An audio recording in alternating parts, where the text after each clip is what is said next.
Hello, my name is Barile Kina Mbobu. I'm the National President of NABCEN. NABCEN is an acronym for the National Association of Barbers and Cosmetology Employers of Nigeria. NABCEN is duly registered under the provision of the Trade Unions Act, Cap T14 of 2004. With a registration number 0128 as an organization that is set aside to regulate the hair and beauty industry. NABCEN members includes all the barbers, hairdressers, massage therapists, makeup artists, braiders, salons, and beauty school owners.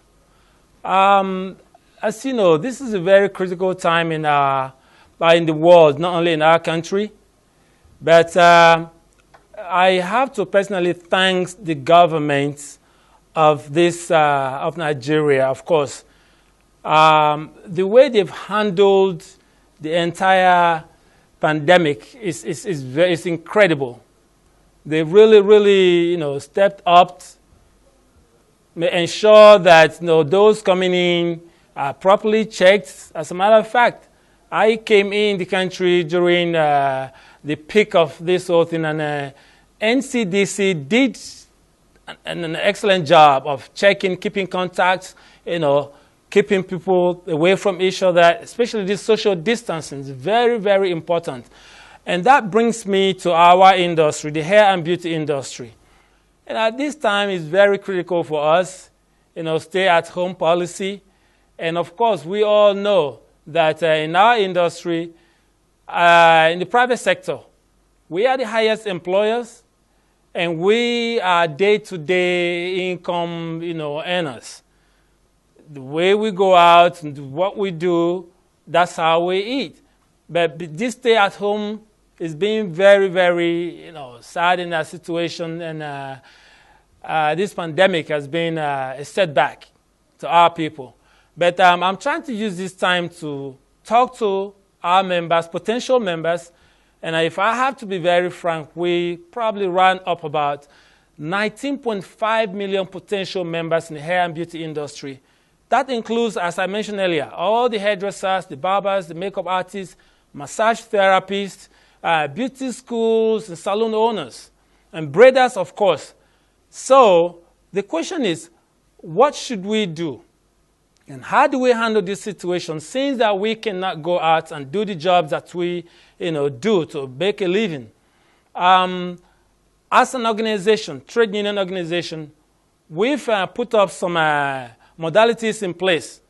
Once the stay-at-home policy is called off, we will now start our, not really a tax, but a sensitization program. In other words, we have to go from shop to shop, particularly the areas that are being locked down and where we have these serious cases or severe cases. For example, Lagos and Abuja, we have to go shop by shop. We've put things in place where we have to go shop by shop, invite the owners and service providers, make sure that we educate them, we sensitize them, we train them on how to sanitize the tools and how to interact with customers, what the customers need to know, and how to protect themselves from this pandemic. And if I have to take you back a bit, I remember since 1985, when we have the first epidemic, that's HIV and AIDS. And since then, you see people go to the salon these days with their small bag, their nail kits, their clippers, and all that, because they've not gained the trust of our service providers, our members. So now we have a pandemic which is more global. So how do we now bring this to the round table and maybe talk to them and educate, train them properly to offer these services? We will now establish what we call a training, proper training, a professional training, seminars and shows and things like that. And of course, we have an academy that will be established to train our service providers up to a standard, professional standard level. However, In order to train these people, we have a way that we need to do this. We have a 3-phase project. Phase 1, Phase 2, and Phase 3. Now, Phase 1 entails the sensitization. How do we identify our members? Who are these people that need the training? Now, of course, if you go around town, you see some places where you see people doing hair, maybe on the side of the street, you see people sitting somewhere. For example, in Abuja here, we have Area 10, where you see people sit very close to the sewage system, inhaling all the bacteria and things like that. And let me be very clear. We have different diseases that transpire in our industry, not just HIV or what you call it. Now we have COVID-19. Before now we have bacteria. We have the blood-borne pathogen. We have parasites. We have hepatitis B. This is in every salon. That is very, very prevalent. As a matter of fact, if you go into a salon right now, you see some places that are in compliance. Some, big salons are in compliance. They ensure that their things are properly sanitized. However, we still have a lot of work to do. So I'm using this means now to call on the Federal Ministry of Health and all the relevant agencies that actually are supposed to regulate, the health sector. And as a hair and beauty industry, about 80% of what we do involves, health implication. So I want to use this time to ensure that our members or potential members understand that this Phase 1 project, we need to come out. Let's invite those, let's organize, sensitization program and identify our members. Like I said, we have 3 categories of members in our industry as well. We have those that are probably every day today they go out there on the streets and do things that they do. Maybe have one small space and either they're doing the braiding hair or they are cutting hair with their small generator, and maybe if they have a way, they can improve. And then we have the Phase 2. We have the second category of people. These are sometimes graduates. Maybe they don't have they're not opportunity to have their dream jobs. So they decided to invest in a salon. They know how to market. They can establish and expand their businesses. But most of them are not a practitioner. They practically don't even have an idea of what to do with hair. They only employ their business people. They open up the salon and employ people to do these things. And now, and then after that, we have the people that actually practice, knows the business, knows the job. They can actually do these things themselves, either makeup, hairdressers, barbers, massage therapists, nail techs, and they open a business. However, as a trade union, the question is, how do we bridge the gap between these 3 categories of people? How do we now get these people that are down, bring them to the middle, and then reach out to those on the top and see how we can incorporate all these things, and maybe that way we can completely sanitize our industry. When we can get away with all these people on the streets that are doing things, illegal practices, I will call it. But as a trade union, we've decided to reach out to those people, the real grassroots. Those are the grassroots employers. And we all know private sector is the bread and butter of any growing or developing economy. And any progressive economy, you must ensure that the private sectors are reached out to. And the hair and beauty industry in Nigeria, or even globally, we are the second fastest growing industry before the pandemic. And I believe that after the pandemic, we will still pick up. In Nigeria, we are almost the top fastest growing industry. So how do we now reach out to these people and inform the government that if they come into our sector and invest and we work together, it will create a tremendous amount of job in the private sector. However, I have to thank this very administration, because since this government came in, it was there and then that our voices were heard. I have to personally thank the Ministry of Labor and Employment. with our very, I'll call him my mentor, Senator Dr. Chris Nwabweze Ngige, for acknowledging and identifying that the hair and beauty industry is very important. And you all know there's no one of us that does not look in the mirror when we step out of the house. However, how do we take care of these people? How do we reach out to these people? How do we incorporate their skills to make sure that they are considered professional? Not just, hustling? No, we are professionals.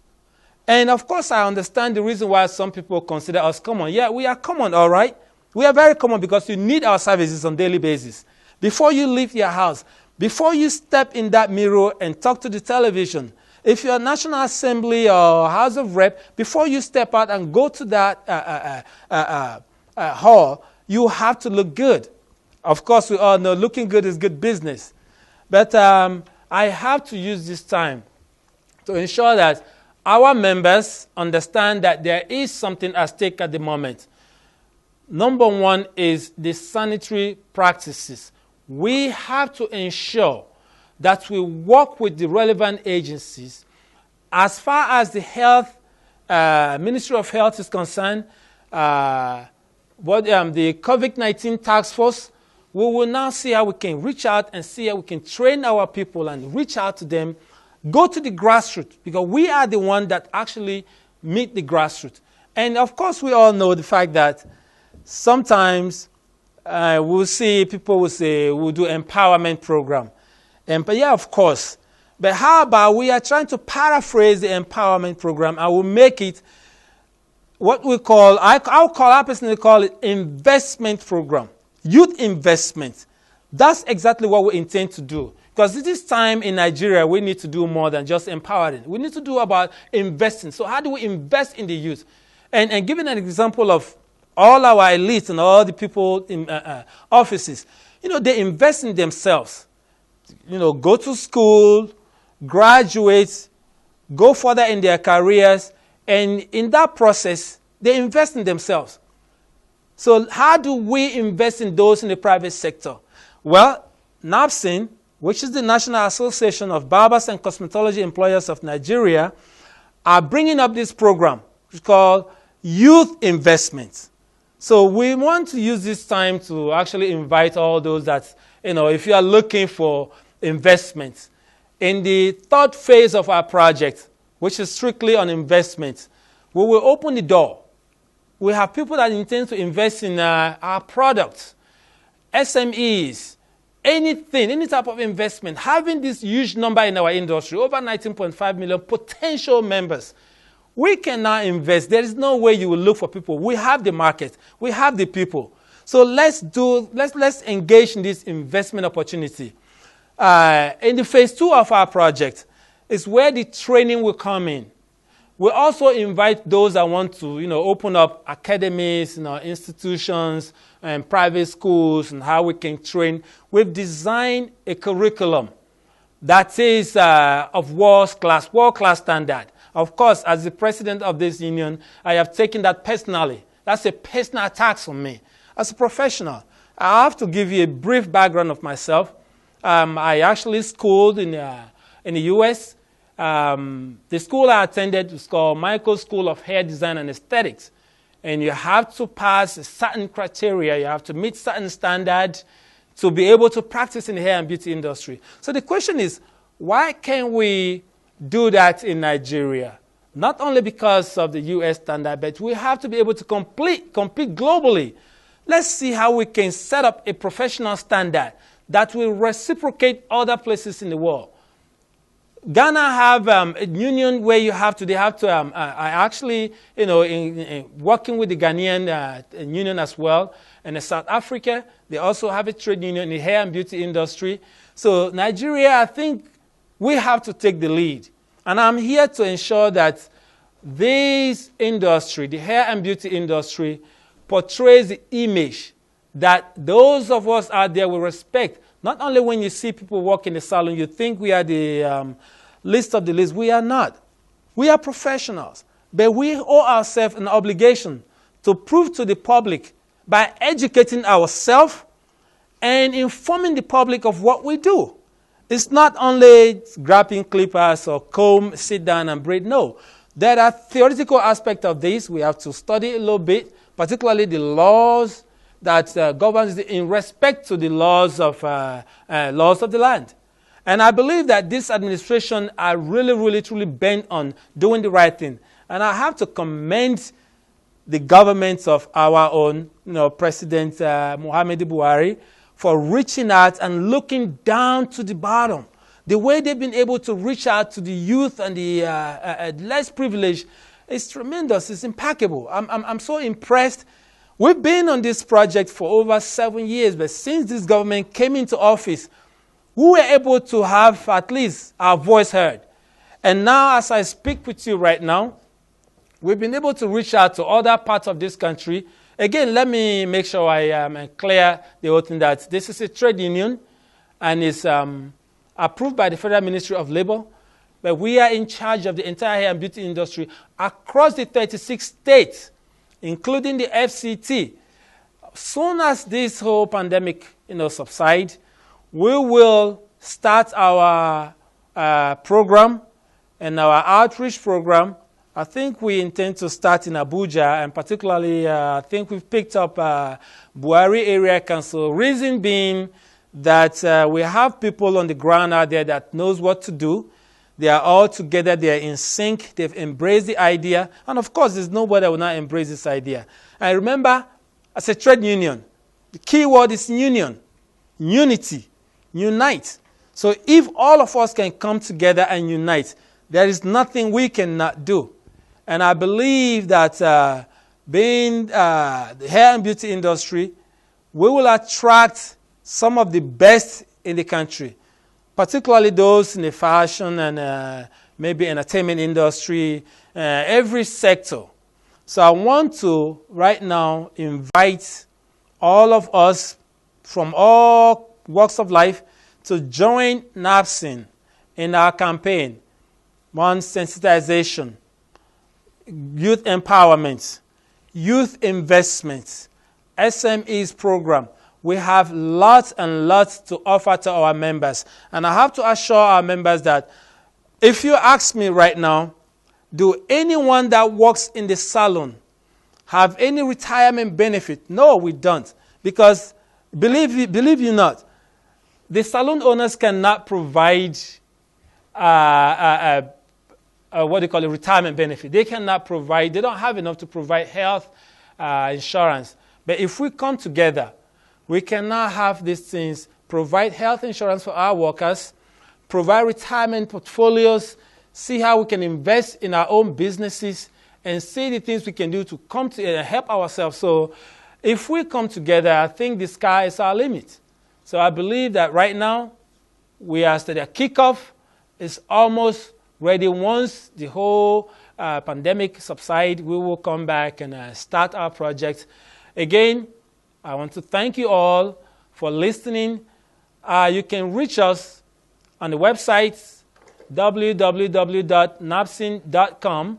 Our Facebook page is official NABCEN, and Instagram as well. So you can also reach us from the number you see on the screen.